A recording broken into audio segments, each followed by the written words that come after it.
लड़ाई मेरी नहीं है, ये आप सबकी लड़ाई है। आप लोग कहते हो ना बाहरी राज्य को कोटा खत्म हो, बाहरी राज्य को कोटा खत्म हो, आइए अब शामिल होइए इस आंदोलन में।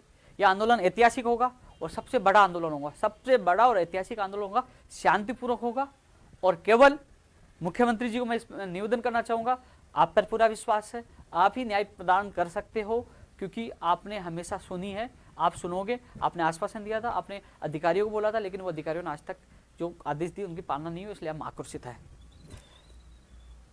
कल एक बार मेरी मुलाकात होगी मुख्यमंत्री जी के अधिकारी, एक बार फिर याद दिलाऊंगा, इस मामले में बात रखूंगा। मैं बीकानेर जो पीटीआई के धरना चल रहा है उस समय मैंने बात रखी, उन्होंने कहा कि आप सोमवार को आ जाना। पीटीआई 2018 की प्रतीक सूची वाला मामला है, वरिष्ठ अध्यापक भर्ती 2016 और 18 के एक और सूची वाला मामला, वो भी कल मैं मांग रखूँ, और भी सारी चीजें उनको याद दिलाऊंगा। दोस्तों एक चीज और बता दूं आप लोगों को, जो यूट्यूब चैनल पे जो big breaking news Upendra Yadav ने क्या कहा, मैंने कई बार आप लोगों को बता दिया। मैं आप लोगों को कह रहा हूँ, सीधा मेरा ट्विटर अकाउंट है 1,84,000 से ज्यादा है। मैं सबसे पहले ट्वीट करता हूँ, कई तो फर्जी एडिट करके डाल दे, वहां सीधा जुड़िए, आपको पता चलेगा सच क्या है, सटीक खबर आपको वहां से मिलेगी। मेरा यूट्यूब उपेंद्र यादव के नाम से आप जुड़िए।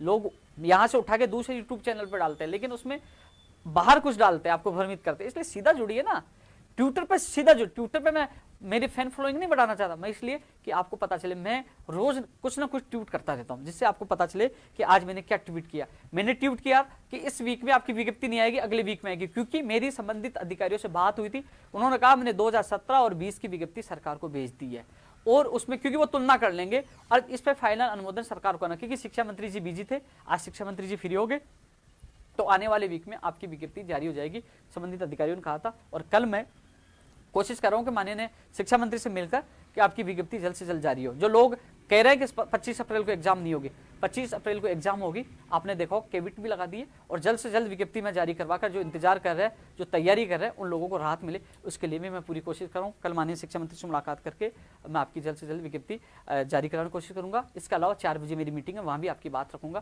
कि जल्द से जल्द विज्ञप्ति जारी हो, इसी वीक में आपकी विज्ञप्ति जारी हो। आप लोग तैयारी रखें। कुछ लोग हैं जो भ्रमित करते हैं, उनकी बातों में नहीं आना है। कुछ लोगों ने तो कहा था जुलाई अगस्त में एग्जाम होगी, लेकिन आपके सामने 25 अप्रैल हम लेके आए, आपको अप्रैल के लिए कहा था, अप्रैल में आपके सामने, क्योंकि मुख्यमंत्री जी ने उसी दिन 22 अप्रैल को कह दिया था, और जब 22 दिसंबर को मेरी बात हुई तब मुख्यमंत्री जी ने कह दिया कि इसमें मैं जल्दी फैसला ले रहा हूं, और आपको मैंने ट्वीट के माध्यम से कह दिया था कि जल्द ही मुख्यमंत्री जी आपको खुशखबरी देंगे, और लाइव में भी बता दिया था कि 18 तारीख को मुख्यमंत्री जो आपको खुशखबरी देंगे, और 18 को मुख्यमंत्री दिए, क्योंकि हर अपडेट सबसे पहले, क्योंकि इसलिए लोग जुड़ते हैं, इसलिए लोग जुड़ते हैं, विश्वास करते हैं, क्योंकि उनको सटीक और सही जानकारी देना मेरा कर्तव्य है। आप लोगों की पीड़ा सुनना और सरकार तक बात पहुंचाना, और आपकी मांगों के लिए, वाजिब मांगों के लिए संघर्ष करना और न्याय दिलाना, क्योंकि आपकी जो खुशी होती है मुझे बहुत खुशी मिलती है। दोस्तों मैं एक चीज और कह रहा था, क्योंकि आयुर्वेद नर्सिंग भर्ती वाले भी 1005 वाले भी अभ्यर्थी हैं, उनकी मैं बात उठाऊंगा, उनके लगातार कॉल मैसेज आते हैं, लेकिन ये अब इनसे स्पेशल इन सबको टारगेट दिया जाएगा, लंबित भर्ती वालों को नहीं भर्ती हो, क्योंकि हम सब मिलकर लड़ेंगे, इस लड़ाई को बड़ी मजबूती के साथ लड़ेंगे। इसके लिए आप लोगों को साथ रहना होगा। मैं जो रीट और बीएड पे विवाद है 20 को लेकर, इस पर भी मैं चर्चा करूंगा थोड़ी देर बाद, क्योंकि लोग रीट पे बहुत चर्चा हो गई, इसलिए इस पर थोड़ी देर बात करूंगा। 2018 वाले भैया, कुछ लोग कह रहे हैं कि हम लोग कल बीकानेर जाके 3 गुना के लिए 2 गुना के लिए ज्ञापन देंगे। तो मैं स्पष्ट बता दूं, मैं खुद निदेशक मोदी जी से मिलकर आया था, उन्होंने कहा कि 1-2 दिन में आपकी रीट लेवल फर्स्ट की एक और सूची जारी कर देंगे, लेकिन वो जारी नहीं हो पाई, कुछ प्रॉब्लम हो पाई थी, उन्होंने बताया। लेकिन आने वाले वीक में, क्योंकि आने वाले वीक में सोमवार, मंगलवार, बुधवार, कभी वीक में 7 दिन होते, कभी भी आपकी सूची फर्स्ट लेवल की जारी हो जाएगी, उसके बाद आपकी लेवल 2 की सूची जारी हो जाएगी। लेकिन जो लोग कह रहे हैं कि हम वो कर देंगे, उन्होंने स्पष्ट कह दिया कि हम आपकी पीड़ा समझते। मैंने कहा साहब, एक ही बेरोजगार व्यक्ति का 2-2 जगह नंबर आएगा, इसमें काफी लोगों को मौका नहीं मिला, तो उन्होंने कह दिया ये निर्णय हमारा नहीं, ये सरकार का, आप सरकार से मिलिए। तो उनके हाथ में नहीं है वहां जाकर और ये कहना कि देखो हम गए थे, देखो सूची जारी होगी, उन्होंने पहले तैयार कर रखी है, इस वीक में फर्स्ट लेवल की सूची जारी हो जाएगी, उनके हाथ में नहीं है। कल 4 बजे मिलूंगा तो मैं एक बार तुम्हारी बात फिर रखूंगा। ये सूची कैसे जैसे जारी हो रही है, अटकाने वाले बहुत है, लेकिन कैसे जैसे ये सूची जारी करवाई है, लेकिन मुझे पता है एक ही व्यक्ति का 2 जगह नंबर आ रहा है, मुझे वो भी बुरा लग रहा है, मैं आपकी ये बात रखूंगा। ये सबसे बड़ी विसंगति है कि जो इंतजार कर रहे थे, संघर्ष कर रहे थे, एक ही व्यक्ति का 2 जगह नंबर आएगा तो गलत है, उसको हटाते हुए एक व्यक्ति को, दूसरे व्यक्ति को लिए जाए तो कई लोगों को रोजगार मिल सकता है, ये बात भी मैं आप लोगों की रखूंगा। लेकिन जो हम बीकानेर जाके आए थे 23 तारीख को, बीएसटीसी की फर्स्ट ईयर और सेकेंड ईयर की परीक्षा तिथि जारी हो और उसी दिन आदेश जारी हुआ, प्रयास किया, प्रयास सफल रहा, वरिष्ठ अध्यापक 2016-18 की बात रखी, और जो शारीरिक शिक्षक है उनका भी जल्द ही निस्तारा निकल जाएगा, जल्द ही। वो लोग बैठे हैं, कम से कम 10 से 15 दिन हो गए, 15 दिन के करीब होने वाले, तो उन लोगों को भी जल्दी उनका धरना समाप्त होगा, जल्दी उनका भी निस्तारा निकलेंगे। वो उसके लिए भी हमारा वार्ता का दौर जारी है और कल फिर वार्ता होगी। इसके अलावा दोस्तों एसआई भर्ती 2016 वाले माखन जी की मैंने बात रख दी थी। इसके अलावा दोस्तों कंप्यूटर शिक्षक भर्ती, देखो हम कंप्यूटर शिक्षक भर्ती के लिए 21 तारीख को भी आवाज़ उठाया, हर लाइव में आवाज़ उठाता हूँ, और जहाँ मौका मिलता है मांग पत्र में शामिल है। मेरी सबसे पहली मांग तो यही है कि कंप्यूटर शिक्षक भर्ती का सिलेबस पता चले, जो लोग तैयारी कर सके। इसकी परीक्षा तिथि बता दो, विज्ञप्ति बाद में जारी कर देना, जिससे लोग परीक्षा की तैयारी कर सके। ये मांग मैं कर रहा हूँ, क्योंकि तैयारी किससे करें, विज्ञप्ति का भी जारी, इनको 2 लक्ष्य मिल जाए तो ये लोग अपने घर बैठे तैयारी कर सकते हैं। इसकी कोशिश करें। नई स्कूल व्याख्याता की भी हम कोशिश करें कि नई स्कूल व्याख्याता पद बढ़ाए और इसकी विज्ञप्ति जल्द से जल्द जारी हो, इसकी भी हम कोशिश करें। तो कंप्यूटर शिक्षक मैंने पहले आप लोगों को बता दिया, इस साल आपकी विज्ञप्ति जारी नहीं होगी, दोनों की अगले साल ही जारी होगी, और इसके लिए भी हम लगातार प्रयास करते रहेंगे ना, क्योंकि कुछ लोग कह देंगे वो तो जारी होनी है, वो तो जारी होनी है, जारी होते थे नवंबर दिसंबर दूसरा भी आ जाएगा। वो तो हमें प्रयास करना होगा, जिस प्रकार हमने प्रयास करके कैडर बनवाया, लगातार प्रयास किया, तब पहली बार कैडर बनाना, और प्रयास करके विज्ञप्ति जारी करवाएंगे कंप्यूटर शिक्षक भर्ती की और नई स्कूली व्याख्याता भर्ती की भी। दोस्तों एमए बेस पे मैंने आपको लोगों को बता दिया, उनको शामिल कर, इनकी बात भी कल मैं शिक्षा मंत्री जी के पास रखूंगा, एमए बेस पे बीएड करने वालों को। इसके अलावा दोस्तों पीटीआई भर्ती वाली बता दी, एलडीसी 2018 वाली 603 वाली उस दिन कंप्लीट तैयार थी, किसी कारण रोक दिया गया, मैं इस लाइव में नहीं बता सकता, लेकिन इतना जरूर है कि आपको बहुत जल्द कुछ खबरी मिलेगी। 603 वाली बहुत अच्छी आपने लोगों ने मेहनत की है, और 2 चीज़ों की घोषणा माननीय मुख्यमंत्री जी ने की थी 3 सितंबर को, रीट वाली और आपकी, तो लेवल फर्स्ट वाली भी इसी वीक में खुशखबरी मिलेगी आपको, बहुत जल्द इसी वीक में, कल मिल जाए, परसों मिल जाए, कभी मिल जाए, जल्दी आपको खुशखबरी मिलेगी। रीड एलडीसी 2018 और read 2018 first level, second level में थोड़ा सा समय लगेगा। और जो वेटिंग वाले, क्योंकि वेटिंग वाले एलडीसी वाले मुझे पता है, लेकिन मूल पद, जब मूल पद की ज्वाइनिंग हो जाएगी उसके बाद ही आपकी वेटिंग आएगी, इसलिए ना घबराए कि 6 महीने वाला सर्कुलर आपको नहीं लगेगा। मूल पद की अंतिम ज्वाइनिंग नहीं हो जाती, उससे 6 महीने की नहीं जाते, इसलिए घबराओ मत, आपकी सूची जारी होगी, मैं आपके साथ हूँ। मुझे ये कहा कि पहले मूल पदों की ज्वाइनिंग होगी, तो इसलिए आप न घबराएं। प्रयोगशाला सहायक 1534 चिकित्सा वाकी, राजेंद्र भाई मेरा भाई है, लगातार मेरे पास कॉल मैसेज आ रहे हैं, इसको भी हम लोग जो महापड़ाव कर रहे हैं उसमें हम लोग शामिल करें। आपके साथियों को है हमारे जो जिलों में दौरा वहाँ मिले और हमारी रणनीति में शामिल हो और इस आंदोलन को सफल बनाए। दोस्तों नई भर्तियां, चाहे ग्राम सेवक हो, आरएस भर्ती हो, कृषि परीक्षक हो, उनके लिए पूरी कोशिश करें। हाँ, मोटर वाहन निरीक्षक, मैं क्या कह रहा हूँ, मोटर वाहन निरीक्षक की जनवरी में विज्ञप्ति जारी हो जाएगी 100%, यानी कि 10 जनवरी से पहले शायद ये सारी जो प्रक्रिया बाकी है, क्योंकि अब वेटेज भी हो चुका है, वेटेड भी होना था वो भी हो चुका है, अब हिंदी रूपांतरण का कार्य भी शायद 1-2 दिन में हो जाएगा, उसके बाद कैबिनेट और राज्यपाल और वो अधिसूचना जारी होने का काम है, तो वो होते ही ये कह रहे हैं, अधिकारियों से बात थी कि हम चाहते हैं कि 5-7 तारीख तक ये सारा काम हो जाए। उसके बाद उन्होंने कहा कि विज्ञप्ति तो तैयार करके भेज चुके हैं, ये भी कहा विज्ञप्ति तो हम तैयार करके हमने अधीनस्थ बोर्ड को दे दिया है, केवल अधिसूचना जारी हुई और विज्ञप्ति अधीनस्थ बोर्ड के द्वारा जारी कर दी जाएगी। तो दोस्तों जनवरी में आप लोगों को खुशखबरी मिल जाएगी, आपकी विज्ञप्ति जारी हो जाएगी मोटर वाहन के। अय्यर वाला भी लास्ट स्टेज पे है और कोशिश यही है कि आपको भी, क्योंकि दोस्तों थोड़ी सी हमें एडवोकेट से बात करनी पड़ेगी, जल्द से जल्द तारीख लगेगी, अधिसूचना जारी होने के बाद हाई कोर्ट में सुनवाई होगी, वहाँ वो रखेंगे संशोधित जो भी अधिसूचना, उसके बाद आपके रास्ते खुलेंगे। लेकिन एक बार वो जारी हो जाए इसके लिए मैं प्रयास है, कल मैं जाऊँगा तो क्या स्थिति है मैं कल पता करके आप लोगों को ट्वीट के माध्यम से बता दूंगा। पशु चिकित्सक अधिकारी भी हमें 900 पदों पर जिनकी भर्ती अटके पड़ी है, उनके साक्षात्कार अटके पड़े हैं। मैं बीकानेर गया था, ये लोग मिले थे और इन्होंने कहा था कि आप हमारा साथ दो, तो मैं आपको विश्वास दिलाता हूँ कि आपकी बात भी रखूंगा। जो 900 पदों पर पशु चिकित्सा अधिकारी है जिनका साक्षात्कार होना, इनके स्टे कोर्ट में है, वो भी अटे, उनकी ज्वाइनिंग जल्द से जल्द हो। दोस्तों जूनियर अकाउंटेंट सूचना था जो भी सूची है इसके लिए भी हम प्रयास कर रहे हैं, ये लोग भी जुड़े हुए, मुझे लगातार मैं जितना सहयोग कर रहा हूँ, मैंने आपकी बात भी रखी थी, लेकिन अभी स्थिति क्या है वो मैं पता करके बताऊंगा। राजस्थान पुलिस वाले मामले में मेरे पास नरेंद्र और उनके साथी आए थे, इनके प्रतिनिधि की मैंने मुख्यमंत्री जी के अधिकारियों के साथ मीटिंग करवाई थी और उन्होंने कहा था कि आप 2-3 दिन बाद पता कर लेना, तो कल जाऊंगा तो मैं पता करके बताऊंगा। मैंने आपके साथियों की मैंने मुलाकात करवाई थी, उनको पूछ लेना, जितना सहयोग हो रहा मैं कर रहा हूँ। आज मैं संबंधित एडवोकेट से जाके मिलकर आया था, बोले अभी तक तारीख नहीं मिली, इसमें तारीख मिली, लेकिन कोर्ट में तो हो नहीं पा रहा। दोस्तों इसके अलावा देखो, हाँ, जो प्रदीप जी मुझसे मिलके गए थे 1998 वाले, वो भी पूरी टीम के साथ तैयार है हमारी इस आंदोलन में। तो प्रदीप जी हम आपका पूरा साथ देंगे, हम सब मिलकर लड़ेंगे। आपका अनुभव है और हमारा युवा जोश है, क्योंकि 1998 के तो बुजुर्ग हो गए ना, लेकिन उनका अनुभव हमारा युवा जोश लड़ेंगे। इसके अलावा दोस्तों 2012 वाले में 212 वाले मैंने एक बार बताया था, इसमें पहले मैंने कहा था याचिकाकर्ताओं को फायदा हो सकता है, लेकिन इसमें यदि सीनियर एडवोकेट रहे तो मेरे हिसाब से मैंने और भी लोगों से बात की थी, इसमें दो निर्णय हो सकते हैं, एक तो याचिकाकर्ताओं का, एक दूसरा ये भी हो सकता है सरकार से पूछे कि कितनी पोस्ट खाली है तो वो कहते इन पोस्टों पे एक और सूची जारी कर दो, जिसको अपन वेटिंग या रिसेबल जो बोलते हैं, तो ये भी हो सकता है, या तो एक और सूची जारी हो जाए या फिर जो याचिकाकर्ता उनको दे दो 323 या 336 जो भी है, ये दोनों में से एक निर्णय हो सकता है, लेकिन वो आपके वकील के ऊपर है कि वो किस प्रकार वहाँ आर्गुमेंट करता है, लेकिन संभावना दोनों में से एक निर्णय की है, वो सुप्रीम कोर्ट से होगा। वरिष्ठ अध्यापक भर्ती 2018-16 के संबंध में कल इनका डेलीगेशन मेरे साथ रहेगा, तो उनकी बात होगी, मैं पूरी बात रखूंगा। दोस्तों रीट का जीके कहाँ होगा, मैं एक बार एक साल भर पहले जब मिला था 24 दिसंबर 2019 को, मेरा वीडियो देख सकते हैं, तो मुझे मंत्री जी ने खुद ने कहा था हम पर्यावरण में फर्स्ट लेवल में पर्यावरण में कहीं ना कहीं एडजस्ट करेंगे जिस राजस्थान के लोगों को ज़्यादा फायदा हो। तो कल मैं मंत्री जी से मिलूंगा तो एक बार ये बात और रखूंगा। पद बढ़ाने की मांग हमने लगातार की है कि पद बढ़ाई जाए, क्योंकि अब स्वीकृति मिली और पदों की, तो पद बढ़ाई जाए। रीट 2021 मान लो 20-21 हो गई 21 में। दोस्तों संस्कृत विभाग 2018 वाली मुझे आरपीएससी जाना पड़ेगा, लेकिन कल मैं ज्ञापन आपका जो मेरी सक्षम अधिकारी मुख्यमंत्री सक्षम अधिकारी से मीटिंग होगी तो मैं आपकी 18 वाली बात रखूँ। 14% व्याख्याता वाला बता रहे हैं, कल का कोई प्रोटेस्ट कोई बता रहे तो इन प्रोटेस्ट में यदि जयपुर में होगा तो मैं भी शामिल हूँगा और जितना सहयोग होगा मैं आप लोगों को करूँगा।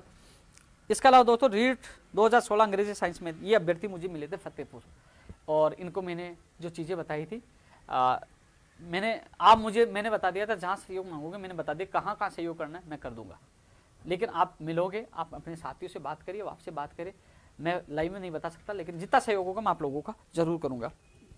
दोस्तों एक मांग ये भी थी, कोचिंग खोलने की मांग इसलिए कर रहे थे हम, जो हमारे साथियों ने पहले राजस्थान पुलिस की फीस जमा करवा दी, एग्जाम हो गए वो फीस गई, अब रीट की लोगों ने फीस जमा करवा रखी है और वो करोड़ों रुपए लोगों के जमा है, तो कम से कम जब स्कूल खोलने की कवायद चल रही है तो कम से कम कोचिंग भी खुलनी चाहिए। जो मेरे बेरोजगार युवा साथियों ने कोचिंग फीस जमा करवाई वो कोचिंग तो कर सके, 25 अप्रैल से पहले 3 महीने 2 महीने जो भी कोचिंग तो करे, उनकी बाकी थी, कई लोग अधूरी थी, तो वो पैसे काम तो है, इसलिए कोचिंग खोलने की मांग हम कर रहे हैं। कल भी मैं इसको मजबूती से रखूंगा कि जल्द से जल्द कोचिंग खोलने का निर्णय हो। बाहर राज्य का कोटा के लिए आप लोगों को एकजुट होना पड़ेगा, जो हम घूम रहे हैं जिलों जिलों में।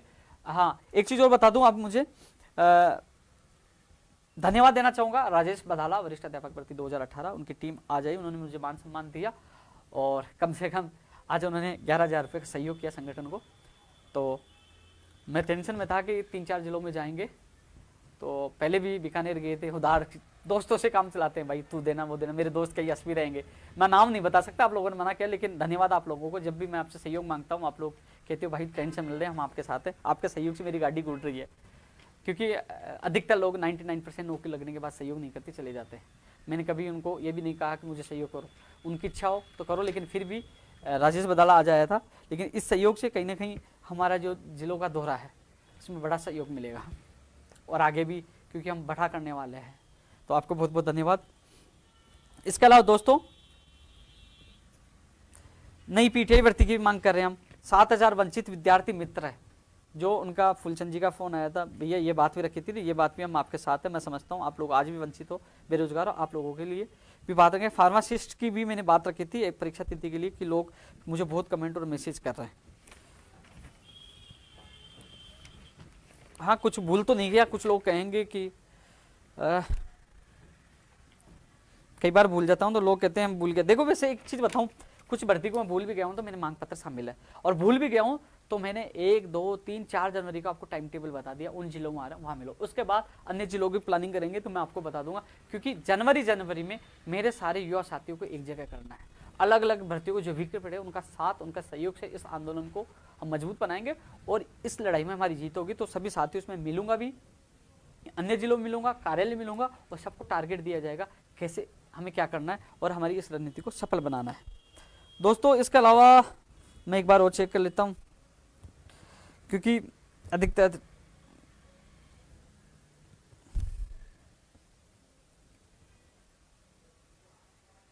हाँ मैं समझ रहा हूँ, एक वो चीज कह रहे हैं रीट 2020 में जो विवाद है, सबसे बड़ा विवाद, ऊर्जा विभाग वाली मैंने चर्चा कर ली है, सबसे बड़ा विवाद है। क्या विवाद है उसमें भी चर्चा करना चाहूंगा। क्या विवाद है? सबसे बड़ा विवाद क्या है? बीएड बीएसटीसी वाला। अब सब तरह से कान लगाया जा रहा है कि उपेंद्र यादव किसके साथ है, बीएड वालों के साथ है, एसटीसी वालों के साथ है, क्या करने वाला है, किसका साथ देगा? उपेंद्र यादव सच्चाई और न्याय के साथ है। कुछ लोग पहले से फर्जी आईडी बना रखे हैं, कुछ लोग पहले आप लोगों को भ्रमित कर रहे हैं। मेरे कोई फर्क नहीं पड़ता, सच का साथ पहले भी देता था, आज भी दूंगा, आगे भी दूंगा। अब मैं आप लोगों को उदाहरण देना चाहूंगा, बताना चाहूंगा, जो एसटीसी बीड की जो लड़ाई है, लड़ो तुम। कुछ लोग कह रहे हैं कि हम कोर्ट में जाएंगे, कोर्ट में जाना, कोर्ट कोर्ट खेलना, भर्ती अटकाना, 2018 की कमलेश मीणा और फिर नीचे दोनों, मुझे पता है अनशन भी करना पड़ा, क्या क्या हमने पापड़ बेले थे, वो भर्ती हो पाई 2018 से 2019-20 में वो भर्ती हो पाई। फिर अटकाने की, निकलवाना मुश्किल है, अटकाना सरल है, बस निकली नहीं, अटकाने की बात शुरू हो गई। मैं स्पष्ट कह दूं मेरा मत क्या है, मेरा ये व्यक्तिगत मत है, जिस कुर्सी पे मैं बैठा हूं मुझे न्याय का साथ देना होगा। मेरे घर के 2 सदस्य बीएड वाले हैं, मैं खुद बीएसटीसी हूं, लेकिन मैं एग्जाम नहीं दे रहा टीचर की। लेकिन क्या किसी व्यक्ति जिस न्याय की कुर्सी पे बैठा है तो वो अन्याय के साथ देना या अपने निजी स्वार्थ के लिए, निजी सदस्य के स्वार्थ के लिए किसी गलत आदमी का साथ देना, वो व्यक्ति कभी किसी के साथ न्याय नहीं कर सकता। जो बीएड और बीएसटीसी, कई साथियों ने मुझे, बीएड वालों ने कहा कि सुप्रीम कोर्ट का आदेश है बीएड वालों को शामिल करने का, एनसीटी ने अनिवार्य कर रखा है, ये बीएड वालों की तरफ से तर्क मिले। तो बीएड वालों को मैं कह देता हूं, यदि सुप्रीम कोर्ट ने कह दिया है और एनसीटी ने अनिवार्य कर दिया है तो बीएसटीसी वाले कितना भी आंदोलन करें, चाहे कुछ भी हो जाए, आपको कोई नहीं निकालेगा, सुप्रीम कोर्ट से बड़ा कोई नहीं होता, आप लोगों को शामिल किया जाएगा यदि नियमों में रहा तो। मैं कह रहा हूं, मैं आपका साथ दूंगा खुले में कि नहीं, सुप्रीम कोर्ट ने भी कह रखा है और एनसीटी के नियमों में मैं साथ दूंगा, मैं कह रहा हूं। लेकिन मैं बीकानेर गया हुआ था, मुझे पता चला कि कार्यालय में बीएसटीसी वाले घेराव कर रहे, मेरे खिलाफ नारेबाजी लगा, उनको समझाया ये आपका घर है, इसके अलावा कोई आवाज नहीं उठा, इसके खिलाफ, घर के खिलाफ कोई आवाज उठाता है क्या, इस्तीफा चाहिए तो ले जाइए, आ जाइए, कोई भी कर लीजिए। उनको समझाया, उन्होंने मेरी बात सुनी और मैंने लिखा नियमानुसार। तो कुछ ज्ञानी कह रहे ओ ये तो बीएसटीसी का साथ दे रहा है, मैंने लिखा नियम अनुसार। यदि सुप्रीम कोर्ट का फैसला बीएड वालों के पक्ष में है, एनसीटी का फैसला आपके पक्ष में, वो नियम अनुसार है, तो भैया मैंने ये तो लिखा नियम अनुसार, उसके मैं आपका साथ दूंगा। तो आपके पक्ष में हो तो मैं क्या कर पाऊंगा, ये तो बीएड की बात होगी। अब मैं बीएसटी फर्स्ट लेवल की बात कर रहा हूं। यदि नियमों में नहीं है, और नियमों में नहीं है तो जो लोग आंदोलन कर रहे अपने अधिकारियों के लिए कर रहे, उनको स्वतंत्रता अधिकार है, वो करें। नहीं है और उनके अधिकारियों के साथ गलत हो रहा तो वो आंदोलन कर रहे हैं, तो मैं इसको गलत नहीं मानता, वो आंदोलन अपने अधिकारों के लिए कर रहे हैं। यदि नियमों में नहीं है, नियमों में नहीं है, सुप्रीम कोर्ट का आदेश नहीं है, तो इन लोगों की जीत होगी, ये सरकार को तय करना है। लेकिन सबसे बड़ी मुझे चिंता किस विषय की है, इस विषय की है कि यदि नियमों में नहीं है, नियमों में नहीं है, सुप्रीम कोर्ट का आदेश नहीं है, तो ये साथी जो मुझे कह रहे हैं, उस दिन आए थे हम कोर्ट में जाएंगे, कोर्ट में, ये कोर्ट में जाके भर्ती, मान लीजिए मेरे जो बीएड के जो समझदार व्यक्ति तैयारी करने वाले दोस्तों, आप अपने दिल पर हाथ रख के सोचिए। लेवल 2 में कमलेश मीणा का जो मामला चला, भर्ती अटकी, लेवल 2 में मैं आपके साथ नहीं था, बहुत भगा भर्ती को कोर्ट से निकलवाया। वेटेज जो 70-30 का था, मैंने अशोक नगर थाने में गया, लड़ा झगड़ा, कांग्रेस घोषणा पत्र में लड़ाया और 90-10 करवाया। क्या बीएड का मामला नहीं था? चाहे सूची निकलवाने वाली थी, जो अनशन किया, लाठियां खाई, एक और सूची 2018 का नहीं, क्या ये बीएड वाले नहीं था? मैंने क्या बीएड वालों का हर जगह साथ नहीं दिया है? क्या हर जगह साथ दिया है? आपको ये क्या लगता है, जो मैं सच बता रहा हूँ, कई लोगों को लगेगा ये तो बीएसटीसी का पक्ष ले रहा। अरे बीएसटीसी का पक्ष नहीं ले रहा, नियम में उनके पक्ष में है तो उनको न्याय मिलना चाहिए। मैं कह रहा हूं उनके पक्ष में तो न्याय मिलना चाहिए। क्यों मिलना चाहिए? क्योंकि वो फिर जाके भर्ती को अटका देंगे। कहीं मेरा साथी है, अभी तक तो वो बीएड की तैयारी कर रहा है, वो बीएड की तैयारी कर रहा अभी तक, तो जैसे ही मान लीजिए नियमों नहीं है, डाल दिया उसको, प्रथम लेवल बढ़ा दिया, तो वो क्या करेगा, फर्स्ट लेवल की तैयारी करेगा। और ये लोग जाके कोर्ट से स्टे ले लिया, तो वो भाई सेकंड लेवल की तैयारी छोड़ के फर्स्ट लेवल में आया है, वो दोनों का नहीं रहेगा, दोनों तरह से मारा जाएगा वो, और भर्ती भी अटक जाएगी, जो 31,000 परिवारों को भला होने वाला था। नीति यही है, आपस में लड़ाओ और भर्ती को लटकाओ। तुम समझो यारो, आप लोग आपस में मत लड़ो, आप लोग आपस में मत लड़ो। मैं बीएसटीसी का पक्ष, यानी कि मैं सच की बात बताता हूं तो बीएड वाले गाली देते, बीएड का पक्ष लेता हूं तो बीएसटीसी वाले देते। मेरा उद्देश्य ये भर्ती नहीं अटके। मैंने एमए बेस पे बीएड करने वालों के लिए इसलिए कहा था कि वो लेवल 2 में उनको शामिल किया जाए, क्योंकि वो कोर्ट में फिर न चले जाए। मैंने जो कह रहा हूं कि नियम अनुसार जो नियम है, सुप्रीम कोर्ट का आदेश है और एनसीटी का नियम अनिवार्य है, नहीं लेना है तो स्पष्ट कर दो, उनको बिठा के बीएसटीसी वालों को नहीं लिया जा सकता, ये सुप्रीम कोर्ट का फैसला है, फिर एनसीटी का ये अनिवार्य नियम है। फिर बीएड वालों को क्या दिक्कत है, मान जाएंगे वो। और यदि वो कह रहे कि हमारे पास सबूत है कि अनिवार्य नहीं है, सुप्रीम कोर्ट का फैसला नहीं है, तो यार उनको न्याय मिल जाना दीजिए।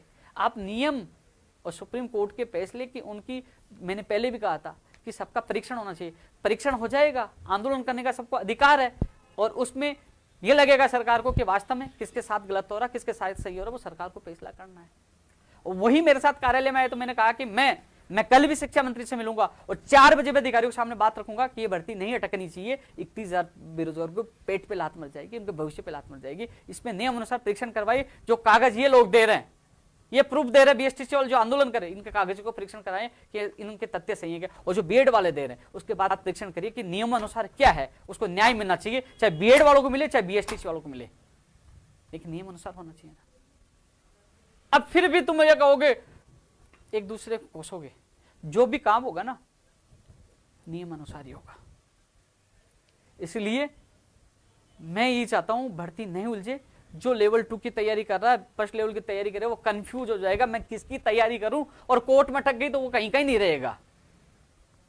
इसलिए मैं माननीय मुख्यमंत्री और शिक्षा मंत्री जी से यही निवेदन करना चाहूंगा कि दोनों पक्षों के सुनते हुए, अलग अलग राज्यों की सारी पॉलिसी देखते हुए, एनसीटी की पॉलिसी देखती है, चीन हाई कोर्ट के जो आदेश को देखते हैं, एनसीटी के रिप्लाई को देखते हैं, वो छात्र हित में निर्णय ले जिसे भर्ती नहीं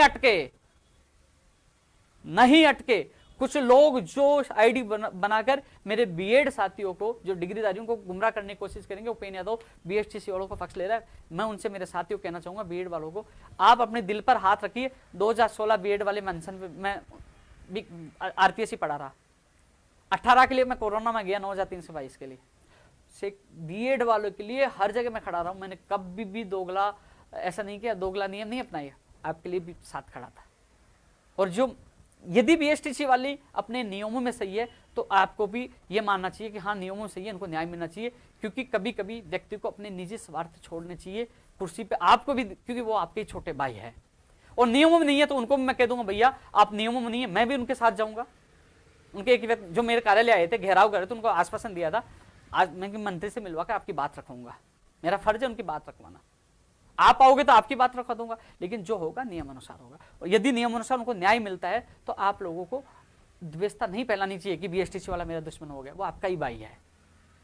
इसलिए मेरे विशेषकर मेरे बीएड साथियों से, डिग्रीधारियों से निवेदन करना चाहूंगा, कुछ लोग निजी स्वार्थ, उनको कोई मतलब नहीं है नंबर आए नहीं आए, वो आपस में आपको गुमराह करेंगे। उपेन्द्र यादव तो बीएसटीसी वालों को पक्ष ले रहा, उपेन्द्र यादव तो ये कर रहा।